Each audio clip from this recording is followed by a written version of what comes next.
રઘુભાઈ લલિયા, ગામ જત, તાલુકો ધારી। અમારા વિસ્તારમાં મોટા પાયે બાગાયત વિસ્તાર છે અને કેસર આંબાના ઝાડ આવેલા છે।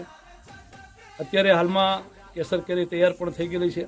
અમારા વિસ્તારમાં સિંહ, ભૂંડ, રોજ બહુ જ ખૂબ જ પ્રમાણમાં વસવાટ કરે છે। આ સિંહો છે, એકંદર અમને મોટો ફાયદો એ છે કે રોજ અને ભૂંડ છે એ સિંહને જોઈ અને ભાગી જાય છે। સિંહ છે એક અમારા મિત્ર તરીકે બગીચાઓમાં ફરતા હોય છે અને અમારું જે પાણી જે છે કૂવાનું કે દારનું, એમાં પાણી પીવે છે। એ જ પાણી અમે આંબાને પાઈએ છીએ। કેસર કેરી અને કેસરી સિંહ એટલે બહુ બંધ બેસતું છે અને કેસર કેરી પણ બહુ સારા પ્રમાણમાં થાય છે। કેસરી સિંહ પણ હોય છે અને ક્યારેક ક્યારેક બગીચાઓમાં સિંહ બેઠા હોય છે। અમારા માણસો જેમ માલઢોરને હાંકીને બહાર કાઢે છે એમ સિંહને પણ બહાર કાઢે છે અને માણસો કામ કરે છે।